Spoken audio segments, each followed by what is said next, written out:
Hello there. It is Saturday, May 2nd at 8:07 p.m. Running right on time. So, we've had a few good weeks here on Unmasked. Talked about some very interesting things. Had Karma back on the show, talked about the mother wound. And all that, of course, plays into where we are now. And tonight I am bringing on someone very special, very dear to me and very close to me, the co-founder of Sage Collective and my wife, Carol Ann Fortune. And we'll have her on in a little bit, but we're going to spend just a little teeny bit talking before we bring her on. Tonight is a quieter show a little bit. We're going to peel back some layers, and we are going to talk about what it's like to start experiencing healing in a more group setting. I need to hold on one second, please. So, in doing that, and why I wanted to bring on Carol Ann is because it's not only that she's here in the studio and close to me. That's not it. It's because she's articulate and has been here since the beginning and been watching as I started the healing journey 2.5 years ago. And she watched that and was already on her own. And she'll talk to this. She was on her own and she was in her own journeys. But then when Sage Collective started being born, when her and I started working on it together, there was different names before Sage Collective. And as we moved through the iterations of trying to figure out how we wanted to try to engage what we were seeing, what magic we were seeing happening in front of us, she was there for all of this. She was my sounding board, and more than that, she was a creative powerhouse in making all this come together and where we're at now. And then we brought Karma in and started talking with her. And then we decided to go on a retreat with Karma, which comes up. We'll be there next weekend. We will not be having an Unmasked next week because Carol Ann and I will be with Karma on a retreat talking about dealing with the mother wound. So in all of this, to make a short story long, in all of this, Carol Ann has experienced many groves. She's been in Karma's retreat Zoom sessions that we started beforehand. And I've witnessed stuff with her. So I wanted to bring her on to talk about what was happening. So, quick check-in. This is Unmasked for anybody that is watching right now or starting to tune in. We are live on YouTube, Facebook, and Substack. So anybody watching us there, hello out there. And whenever we start a Unmasked, we'll talk a little bit, but there's something we always drop in with, and there is something that we do in all of our Grove sessions too, and that is we start breathing. We start with some breath. If everybody could, go ahead and sit back. Relax. Close your eyes. Go ahead and move your jaw around and loosen that jaw up.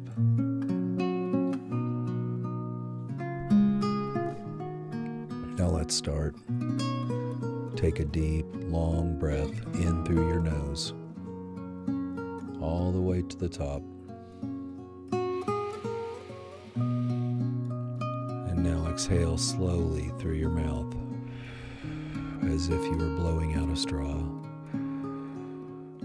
When you get to the bottom, go ahead and hold there for a second or two. And then start filling your lungs again through your nose, all the way to the top.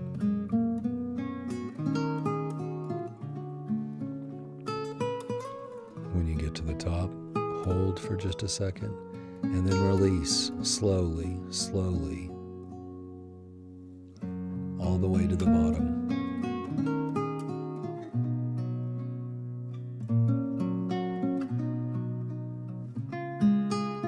How's everyone feeling? I want you to feel the chair that you're sitting in, the couch you're sitting on. Feel gravity pushing you down into that, what's ever holding you, and feel yourself being held.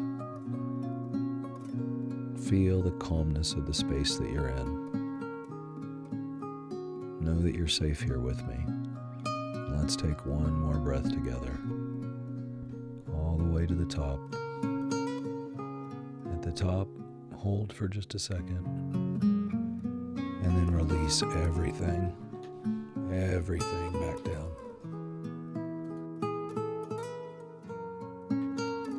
We did it.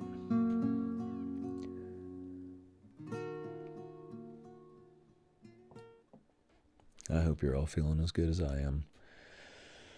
Feeling grounded, centered, and when we become, ungrounded, not centered, when we become a little dysregulated, remember this: breathing, water, knowing that you're safe in the space that you are in now, that it's Saturday, May 2nd, almost 8:15. And let's bring on tonight's guest without further ado. Let's bring on Carol Ann. Hello there. Hello. I see you have Rhea behind you. Yep. She's my faithful daughter. Let's show the full screen for a sec. So, welcome to the show, my love. Thank you. How'd the breathing feel? Grounding. Very good. This is it's late, so Yeah. I may have yawned a few times, but I'm here. It is. We're gonna go to bed after this, so I think we'll talk for 40 or 45 minutes, and then we'll let everyone go. Okay. Okay.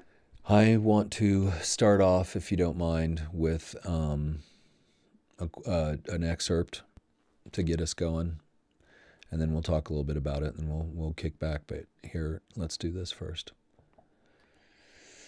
You go on living. That's what you do.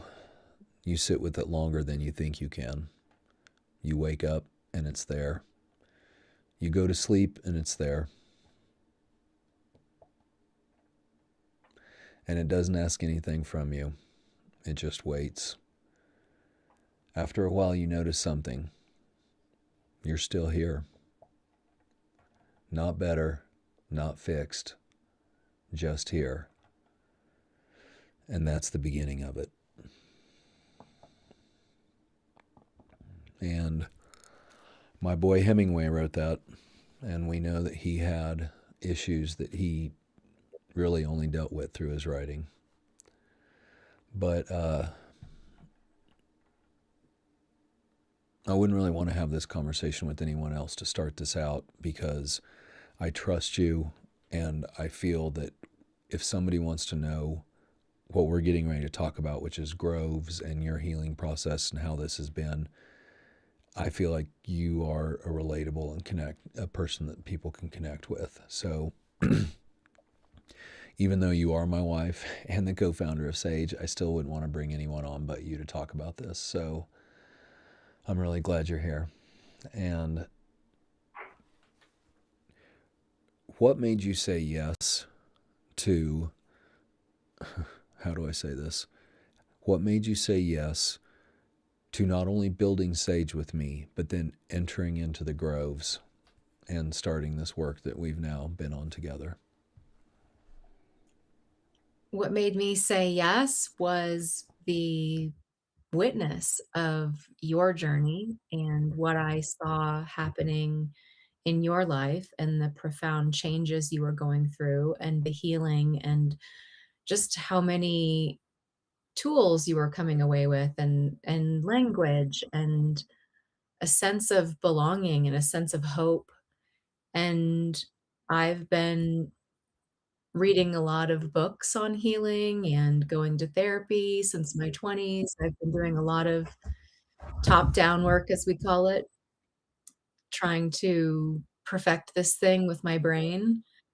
And, that really wasn't giving me the results that I saw you having in community healing. So, of course, I was like, I'm in.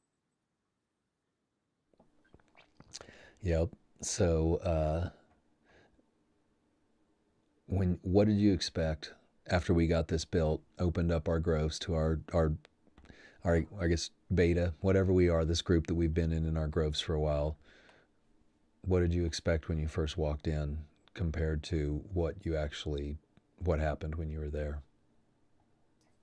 I mean, I had 2 separate expectations. One path was, okay, I do Zoom calls and team calls for work every single day, and I was like, there's not a whole lot of, like, genuine connection that happens. We all prefer in person still because there's more depth of connection, it feels like, in person at work.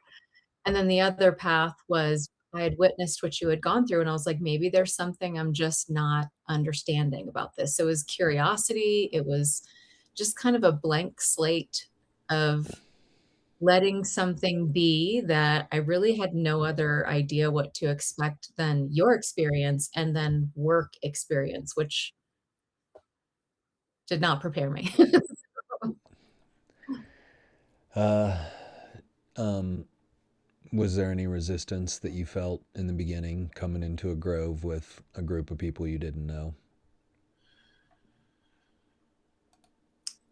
Of course. I mean, there's always resistance to things that you're not familiar with, that are new and different. Change is not easy, even though my personality is one that accepts and kind of rides change like, an exciting adventure. But yeah, there was definitely resistance in me of feeling like, I was nervous, surprisingly. I mean, I can get up and give presentations at work and do, public meetings, but there was something different about being vulnerable with people that I had just met and really allowing them to see me, and then, like, my voice was shaking, I would cry, my hands were shaking, I was getting sweaty because I it was new, it was a really hard thing to allow myself to do when I wasn't sure what was gonna happen after I did it.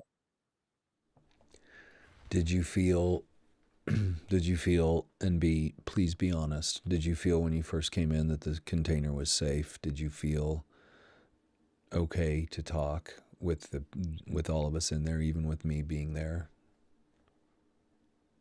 I did, I felt safe. I felt, like, insecure, though, insecure inside myself and my ability to be able to tap into myself, like, that was my own dissonance within myself, but I felt safe there.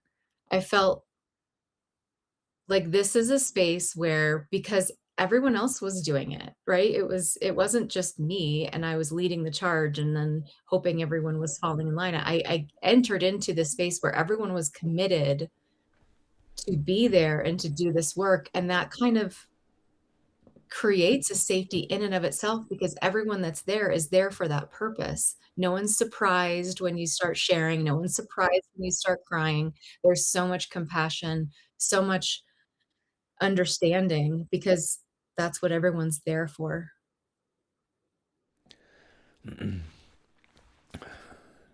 What Let me think how to phrase this. I want you to speak about the vulnerability because I do think that is, and you tell me if I'm wrong, and I'm okay if I am. Vulnerability is kind of the scary part of coming in this, even before, when I was in my psychedelic healing program before this all started, but coming in to these spaces and not doing what you were talking about, like just kind of, hey, what was the sports ball quote? Talking about the regular crap we talk about in life that doesn't mean a difference. Yeah, the weather, this, yeah, put my car in the shop here, things that really don't matter. And when we go in here, it's like very real. And that is what I do want you to speak to and try to help people understand what this is, and also that it's not super scary. Sorry for such a convoluted question. I can rephrase if you want me to, or you can just take off. No, I get it. I get where you're going with this, which is most people are not used to such deep conversations. Most of our conversations nowadays are very shallow, they're very surface, and they're very safe in the sense that you don't have to really unmask. You can just kind of stay on the surface and talk about the weather or talk about, shopping or whatever. And it seems like vulnerability in these settings would be risky and unsafe, but it's the exact opposite because what I found was I was coming into these groves thinking, I don't really know what to share. I don't really know what I'm doing here. Like maybe I'm an outsider just kind of looking in through the window. I didn't know, this was brand new. So I was like, maybe I don't have anything, and there were some groves where I waited till the very end to share because it took me that long to actually spend time inside my own self to know, like, if you're gonna unmask, this is the stuff you need to unmask, and when it happens, it's so organic and natural and liberating and like a, Instapot valve just, the pressure, the relief of being seen and being held, that is the safest thing that I have experienced. You hit it there, so let's just roll from that. Is talk about that, the safety you experienced after sharing. And I don't want to go on. Please go. Okay. So I said this in one of our last sessions is that when we check out, we kind of summarize in a few words how we're feeling. And we had been dealing with the topic of safety and not physical safety, but, kind of our safety in life and how we establish safety and did we have safety growing up and what that looks like. And I was kind of sad and I was having some grief around the fact that I didn't feel like I had a lot of that. And um I realized at the end, I was like, but I feel safe here. I feel this sense of safety. And that word can be very triggering. It was very triggering for me. I know it was triggering for you. I think it was triggering for some others too, because it tends to put us in a scarcity mindset of what we didn't have. But what I realized at the end of the grove was the safety that I was experiencing. It was in the community of this session, but it was within myself of it's okay to unmask. It's okay to be vulnerable and share what's really going on inside you. It's okay. It's going to be held. And there's not a lot of spaces like that in the world. There's not a lot of spaces like that. There are no spaces like that at work. There's just not a lot where you can be so vulnerable and so transparent with your ugly bits, um, and feel like more empowered because of it. And that's how I felt. I felt more empowered after those experiences, and, like, I just wanna go back to safety.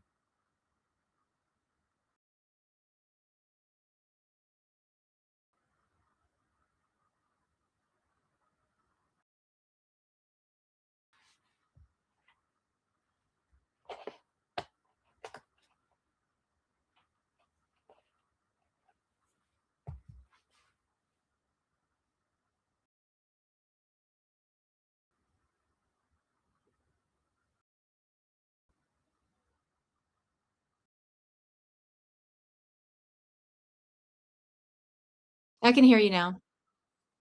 Yeah, just took a minute. Yeah.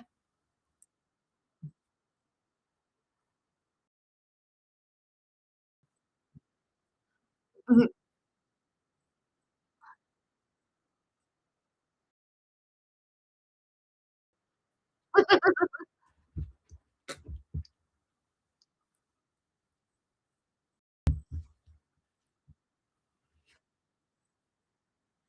Too. Now, here we are.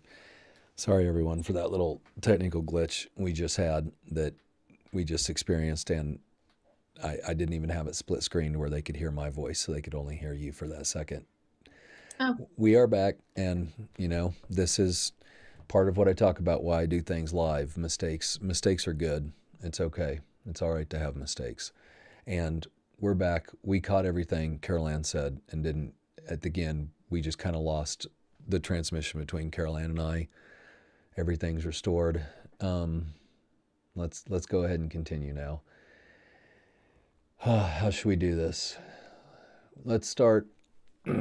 Let's start again with an excerpt from my friend F. Scott Fitzgerald, and drop back in after this. There comes a point where the effort to keep things together is greater than the effort to let them fall apart. You don't collapse all at once. You thin out. You start leaving pieces of yourself behind in places you don't return to, until one day you notice there's not much of you left where you are. And that's when the work begins. Not rebuilding, returning. So here we are. We've been talking about the groves, and this is a great point for anybody who's watching and wondering, what is a grove? They haven't done a great job explaining yet. Like, what are they talking about here?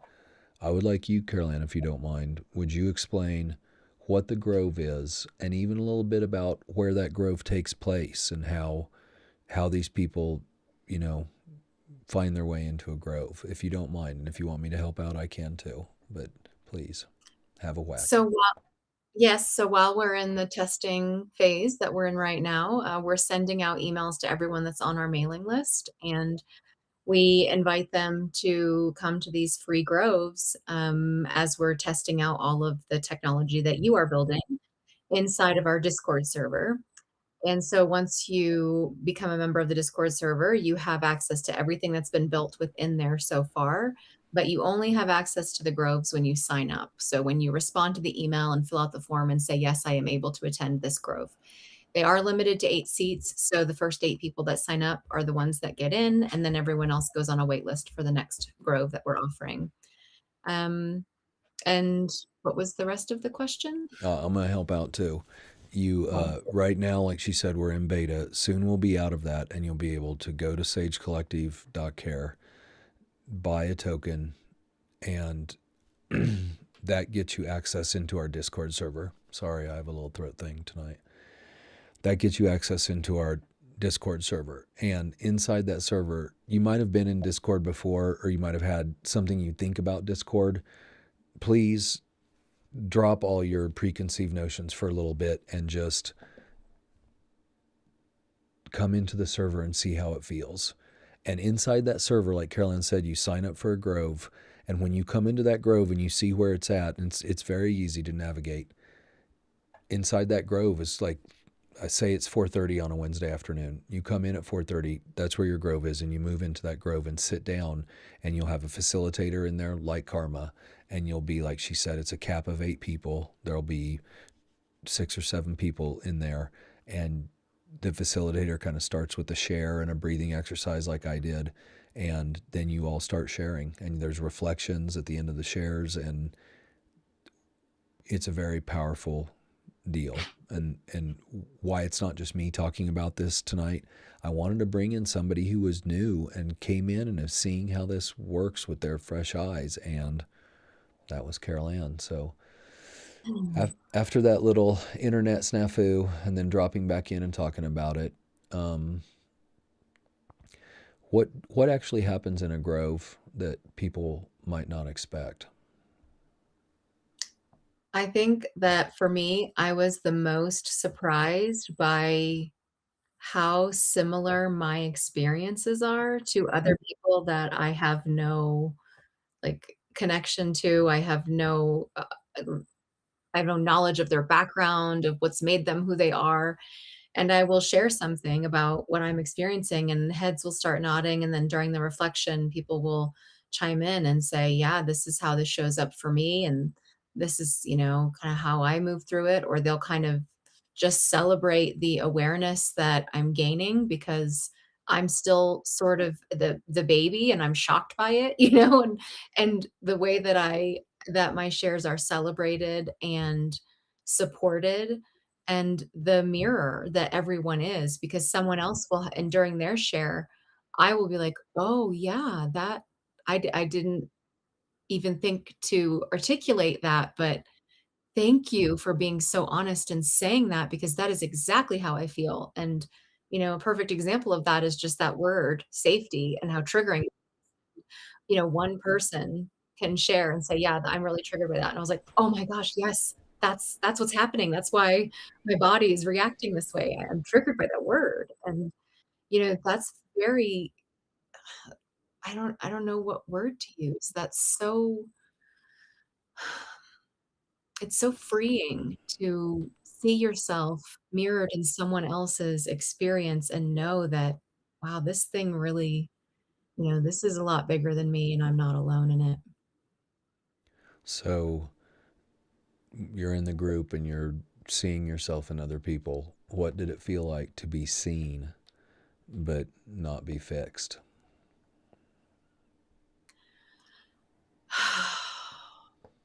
I wish I had better words. I'm very tired. I'm sorry. I don't have better words because I just wanna be able to say the feeling, and I cannot find the words, but it's like, all I can say is when I share and I'm vulnerable and someone immediately tries to fix or tries to tell me, you know, tries to work it out of me, you know what I mean? Get me to stop feeling that way. I feel unseen. I feel like I'm trapped or controlled or not understood, and it it's not very incentivizing to continue to share. And so sharing in a space and then not having people come in and say, "Well, let me tell you how you can fix that, and you just need to," and I mean, that it's what creates the safety. It's because I get to just be, and in being, I'm practicing what our beautiful babies teach us every day, which is just absolute pure presence. And there's no past, there's no future, there's just right now. And I don't need to worry about all of the things I have to do, check the boxes to get better. I'm just being better in that moment. Was there a moment that in these groups, in any of the groves in particular, that you can remember that something shifted for you, that you were like, not profound, but it could be, but was there a moment that you can remember having in a grove? Mhm. I mean, there's been lots of moments. I feel like every single one, there's been some profound shift where I mean, it just happened, like, in real time in I don't know, maybe 2 groves ago, I can't remember, but, where I was talking to you and I said, "Hey, fair warning, you haven't heard this yet," because I it just came to me, like, usually I share everything with you, and if I'm feeling a certain way or if I'm having a problem, I'm sharing it with you. And this, I hadn't even realized was happening inside of me until I was inside this grove and in this safe space to just, like, feel it. And, this that was when that sense of, like, "This is unique. This is, like, pulling things out of me in an organic way that I'm not having to dig, and I'm not having to, like, sit down and journal for 30 minutes to try to figure out what I'm feeling." It just came out. It just was there at the surface for me to grab and say, "This is how I felt." and I think this is why, and that makes sense, and then to have people in the grove be like, "Yes, yes, yes, me too. Here's kind of my version of that," was very validating. Was there, let me think, I had a perfect question. What was that?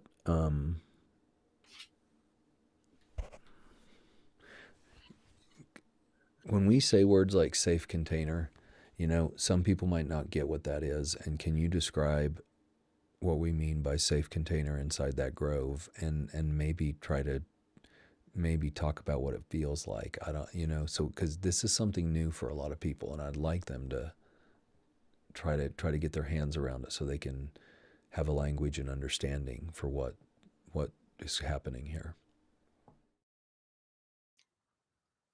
So, the way that I would describe the container itself, the space of 8 people and a trained and certified facilitator that knows how to handle really difficult topics.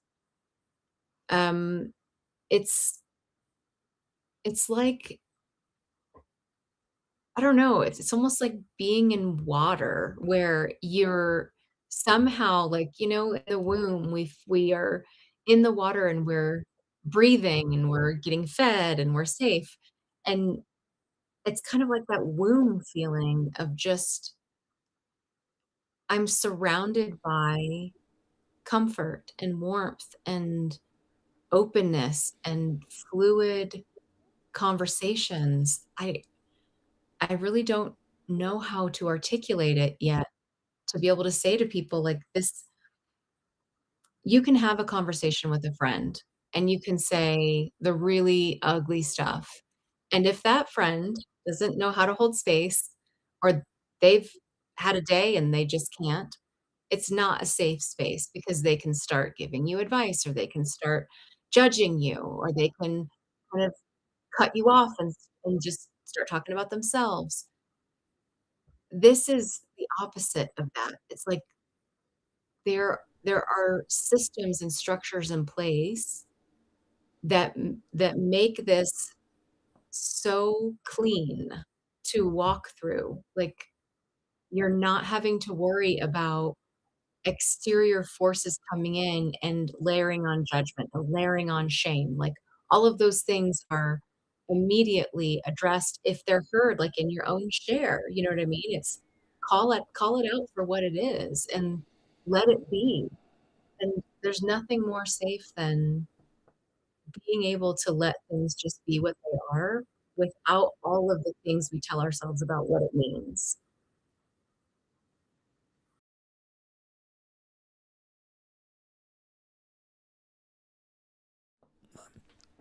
I'm trying to think about how to ask this next question too.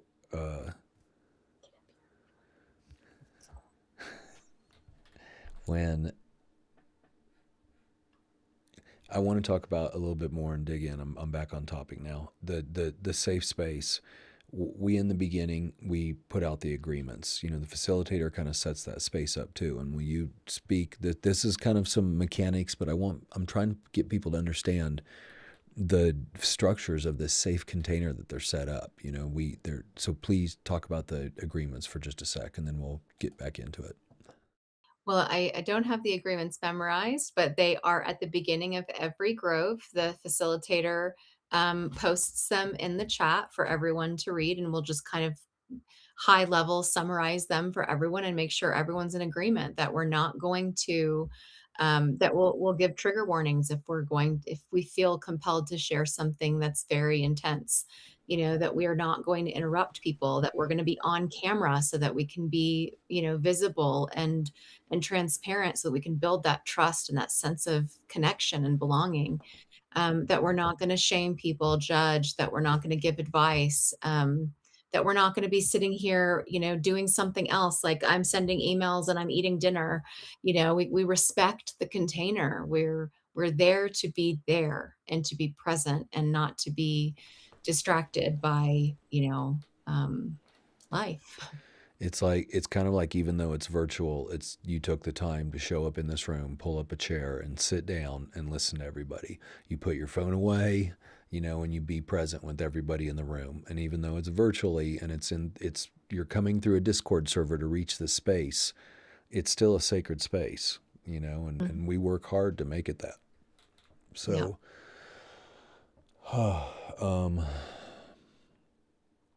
hmm, I'm trying to think.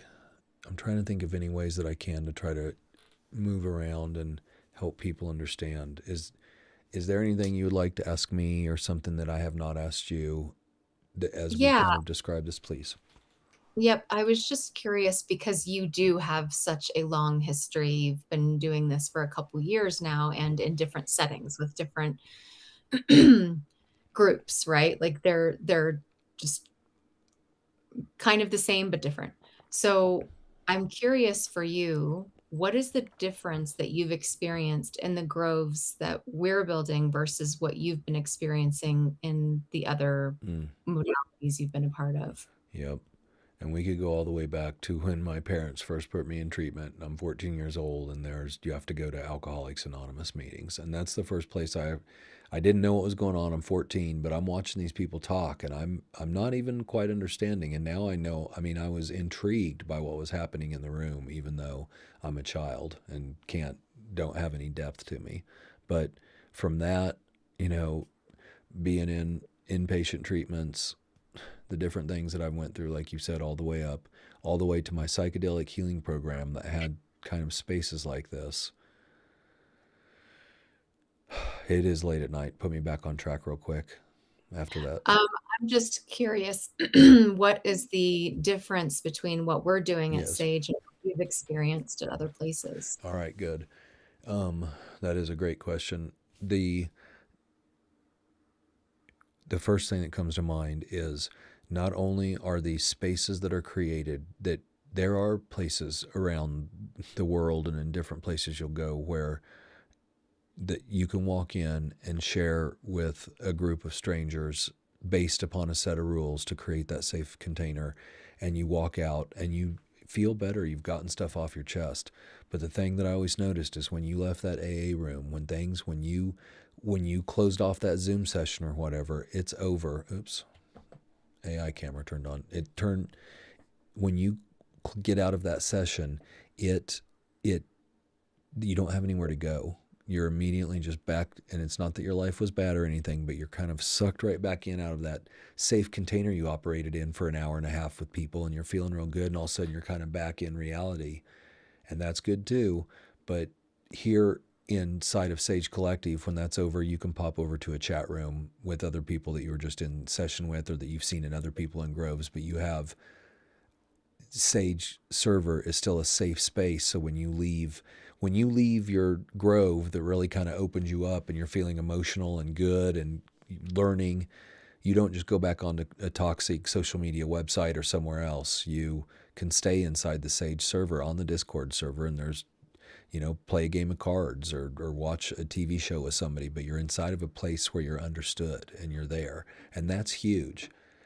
It's also different in the way we have found facilitators in Anissa and Karma that are incredible, and the way that they hold space, and then the way that we are trying to teach the other facilitators to hold the space close to them. They have to do it their way, but the way that Karma and Anissa can hold space, there's the containers that they create, and it's not just them. They know how to transfer, they know how to teach other people, but the containers that they can create make you feel safe to go ahead and talk about, yeah, I was abused by my parents, and you can, other people nod their head, like you said, Carol Ann, like you see yourself in other people, and that's powerful. It's very easy the way we set up Sage Collective, that not only do you have kind of an ecosphere, as we call it, in your pocket because it's on your phone. Discord servers on all platforms. Anything with a screen, you can put Discord on it. So you're able to jump in this space, get into a grove. You can buy as many tokens as you need to when it's all running and up and running. You can be in PTSD groves, grief Right. groves, LGBTQs, men's Mhm. groves, women's groves, all cohorts. And that's something special too, is how this ecosphere we're building, where it's different from other places. You couldn't kind of go from a PTSD to a grief group. Having all these in one place kind of together where you can start to learn what else can I learn about? What else can I be part of? So I think maybe what I'm trying to say in that very long-winded answer was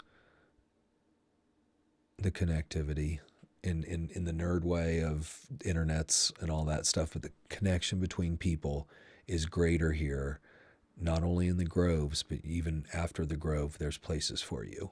And that's what we've worked real hard to build.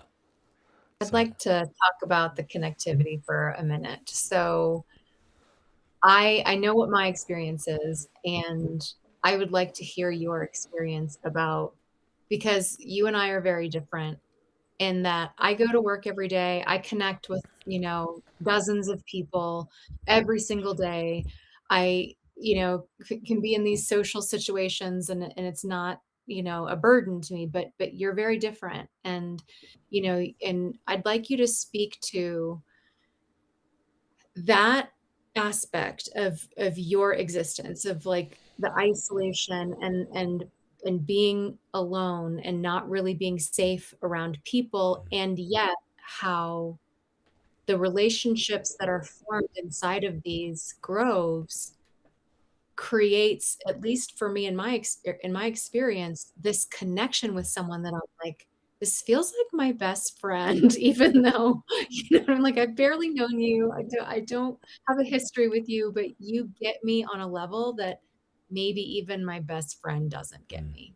So can you speak to that parallel for you of people being unsafe and yet groves with people you don't know being safe? Yep. And I mean, it goes back to when my PTSD explosion really came out, complex PTSD explosion came out, and I was arrested. I look at the calendar. I was arrested 2.5 years ago, and that's really when I felt unsafe all around. And being able to be in the psychedelic program that I was in at that time and start connecting with people in spaces like this, where I grabbed onto and realized, this is this is I don't I didn't feel safe being around people physically kind of anymore. It's just part of this. And for those of you that have complex PTSD and know what I'm going through, I don't have to explain myself. And for those of you that don't, it's just kind of hard to explain. But I didn't want to be around people anymore, and I've always been comfortable on the internet and being, it. We spoke about that earlier. I've just always been very comfortable on the internet, and being able to connect with people in these ways felt very, very safe for me. So as I realized there's a lot of people like me out here, and there's a lot more, especially since COVID. And I mean, there's just more people that are relying more and more heavily on their laptops and devices to connect. I realized there needed to be a safe place for all of us to connect in. So that's when I realized I was going to leverage the power of a Discord server, and we can go down that road 3 million different ways, but Discord servers are very robust and are built better than apps and better than other people can build. So we used the Discord server and we started building to help people find their connections and be able to, as I said, I had insomnia really, really bad. And it was last summer. Last summer I had, crushing insomnia that was, made me suicidal, truthfully. And um, in the middle of the night, I was a lot alone. Even you. I mean, people can't stay up with me all night long and do. So in the middle of the night, I had nowhere to go, and I was thinking, man, I had one friend that was also an insomniac that I could talk to, and honestly, I love him very much, but he wasn't the safest person at 3 in the morning, and Mm. to have some place like now Discord where you can pop in at 3 in the morning and there's somebody sitting in the insomnia room too, in the insomnia chat room, and it's safe. They're agreeing to the same agreements we all do, and you get to spend time with somebody who understands, man, this healing shit is hard, and I'm up in the middle of the night because of it. You know, it's Mm. not all unicorn and rainbows like everybody thinks. And in the insomnia room, we don't even have to pretend that it's that. So that is why you know, I can go down and talk about isolation other times and that, but it is part of complex PTSD is working my way back out of the isolation that I've created. And part of that I feel like is being able to find these safe spaces to learn to feel safe once again and then start like about going to Karma's retreat and being Mm. around people again for the first time. Yep. Yeah, and that's something that I would probably never have considered going to a retreat like this if it wasn't for the exposure that I've had through the groves with these people and with these concepts and with this drive to really heal and to focus on that. Like we have so many things in life that are willing to take our attention away, that we can numb out to every TV show, movie, bars, we've got sports, we've got, I mean, work, we've got anything. We can numb out to anything and we can choose not to look inside. And as much as I thought have the first half of my life, I was really working on myself. Um, I feel like my work really just began in experiencing the community healing that I can't hide from myself there. I can't numb out there. Like, that's the exact opposite of what I'm doing. I'm looking head on at the things that I really want to change and I really want to heal.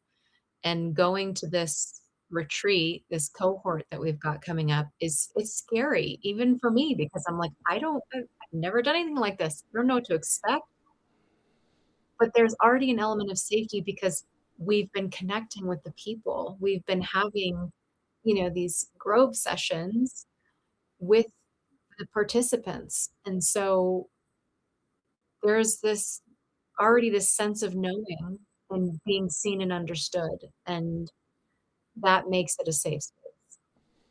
Yep. Let me read you something, see what you have to say about this. Healing is not the removal of pain, it's the ability to stay with it without leaving yourself. Most of us learned early that certain feelings weren't welcome, so we adapted, we disconnected, and we performed. And now the work is to feel those things again without disappearing.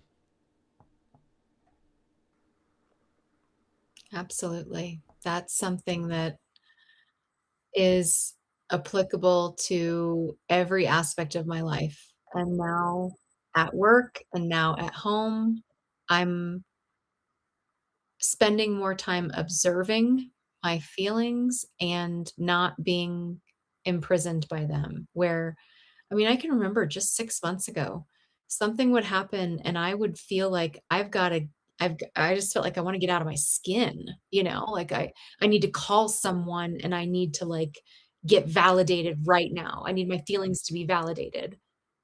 And and then that would expose this person to chaos and a symphony of things that they maybe didn't have the space to hold. And now I feel like when things are really difficult, I can sit back and I can observe. And it's not perfect, it's not always, but I'm aware that these feelings, they're just the weather, they're just changing conditions. And I'm able to look at it and say, why? And explore that rather than judge myself for it and sit in judgment and shame for feeling that way. Our boy F. Scott Fitzgerald says the test of a first rate intelligence is the ability to hold two opposing ideas in mind at the same time and still retain the ability to function. Mhm. Kind of a little bit what we were talking about. I mean, in that. Yeah, yeah. I mean, I have to do that every single day. I mean, in every relationship, right? It's this is true and this is true, and they're also opposing. And I could give you examples, but Let's get back and let's take a quick check in that it's 51 minutes. We've been on air. It is okay. 8:57. Let's ask a few more questions and probe you a little bit more and see what the reason we're asking you questions, like I said before, is to try to help people understand what Sage Collective is about, what it's like when you come inside, and what your experiences have been, because you are new to this. You're new to this. Walking into these groves, our first groves that opened, you were a new participant in the grove. How has this changed how you move through your life since we started this? The groves. So the last grove that we were in, the checkout word that I used was resilient. It was, "How are you feeling?" And I said, "Resilient." And the reason I said that is because that is exactly how I feel walking through life. I feel like there is this anchor now that didn't exist before. Like I was a ship at sea and my sails were fluttering. And as the weather changed, I just was being drug whatever direction was, the weather was, dragging me, and now I feel like there's an anchor and I can say, "All right, the weather's still happening. It may beat the shit out of me, but I am anchored, I am safe, I'm not going anywhere," and that's how the groves have affected me, is I can be having really big, strong emotions or processing something, and I'm like, I've got a place, I can bring this, and I don't shame myself for whatever I'm experiencing in that moment because I know the resilience is there's a sense of safety and connection and belonging now that I didn't have before. Very cool. Um, so we did. You answered that question that I was getting ready to ask. So let me go. Okay, let's start with the. We're going to do two different questions here. The first question is, what would you say to someone who is getting excited about Sage Collective and is that totally interested in these groves and is ready for when we open the doors? What would you say to them? Hmm. I would say you are worth it. You are worth the time. You are worth the investment. You are worth all of the energy and effort that has gone into making this space because you deserve to be safe and to be held and to be able to come home to yourself. There's no greater gift that you can give yourself in this life than to be who you are and to unmask and shed all the cultural conditioning that's been put on all of us and just be who you are because you are magic and there's nobody like you and the world is waiting for you. So come find yourself inside of a grove. Now let's talk about somebody like my cousin Matt. They're nervous and they're scared. My cousin, I don't think we could coax in, but let's say this is a person that actually they're more scared than they are like excited, like person number one is to come and see the magic of the grove, but there's somebody that's sitting on the edge and they're putting their toe in the water, but they have a lot of fear in because they've never ever unmasked in front of anyone ever, and they might not even know that. So, what would you say to them? Hmm. If I had the opportunity to speak to this person one on one, I would explain how I lived the first half of my life afraid of everything and how it really kept me from living. When you met me, Jason, I was going to work, powerhouse, getting shit done, being an executive, and then I was coming home and then crawling into a bathtub and staying in the bathtub for an hour and then getting out and getting right into bed. And I was basically living in a cocoon. I had no sense of belonging. I had no sense of purpose. I just was, like, surviving, and nothing was happening, my life wasn't, like, turmoil and stress, and there wasn't a whole lot going on. I just wasn't in touch with myself because I was afraid, and I didn't even know that. I did not know that I was afraid of looking inside of the dark abyss of myself, but I absolutely was. And so I would say fear is one of the most limiting things that you can allow to hold you back. And so don't come till you're ready, but be honest with yourself about why you're not. Like, that's worth exploring too, because we want everyone that comes to a grove to be ready. We want this to be something that you're here because you're looking for that sense of belonging and that coming home to yourself. This isn't for everyone, right? That's fine. Not everyone's ready for this. I definitely was not ready for this a decade ago. So I would say let that tell you something that you need to learn, and then just remain open.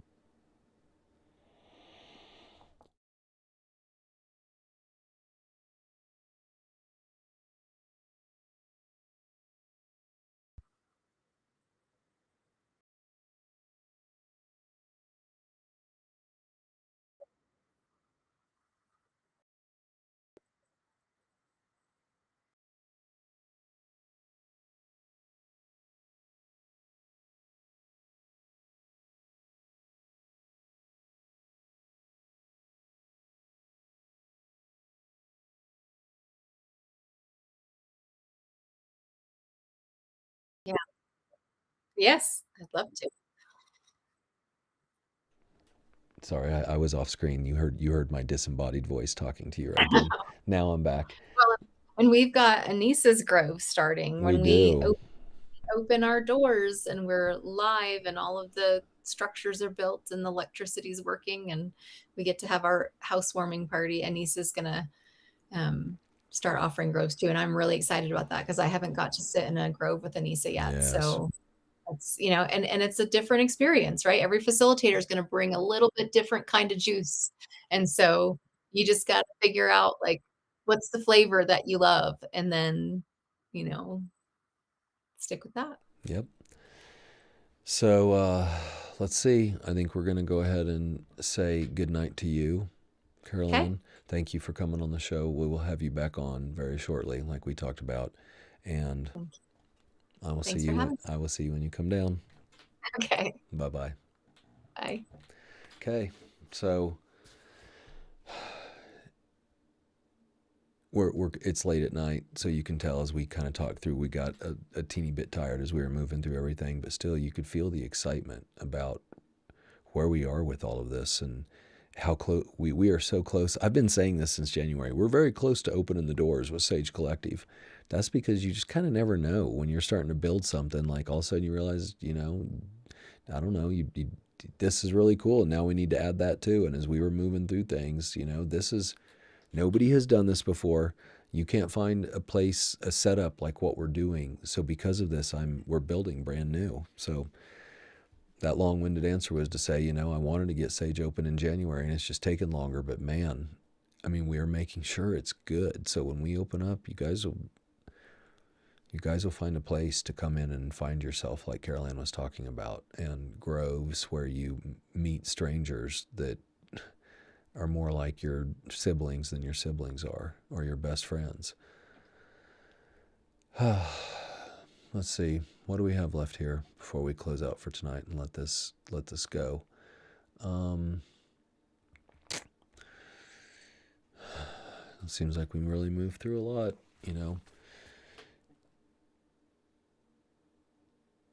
sagecollective.care is the website you need to go to if you want to find out more of what we've been talking about, and that's your portal in sagecollective.care. This show unmasked, and it is a show. It's a show. This show Unmasked is sponsored by Sage Collective. And the reason we do this, and the reason I keep coming on Saturday night after Saturday night, and even in the middle of the week when I start to do that again, over Christmas time when I come on every day for the people who need it, this is all building so people can find sagecollective.care. This is not a platform for me to just kind of look at myself on the internet and think this is all great. If that was the case, I would do a music show, like I've said. I do Unmasked because this is needed. And also, there's not very many shows like this either. We need to be able to go somewhere, take our masks off, and be who we are. And even when I'm doing this with you, that's what I'm practicing, taking my mask off, being real, talking about that I'm a man with complex PTSD that comes from a family of intergenerational trauma. And I've made many, many mistakes in my life. And I've worn many different hats, including the abuser hat, the alcoholic hat. And Unmasked is here to show people that you have a place where you can come and you can find a place where it's okay to talk and it's okay to be truly who you are and to say the hard stuff. And honestly, people, that is our show for tonight. I guess I'll say this. You don't arrive at healing.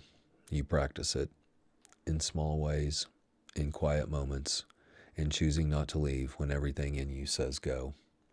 And maybe that's enough. Not everything changing, just you staying. Everyone have a good night out there. I won't see you next week, but I'll see you the week after. And we will be talking about our healing retreat. Maybe we'll have Karma on. We'll just have to see. Carol Ann too. We'll just see how this all goes. Thank you for always spending your time with me. It is not something I take lightly, and I'm honored to do this and to spend this time with you. Until next time, take care, everyone.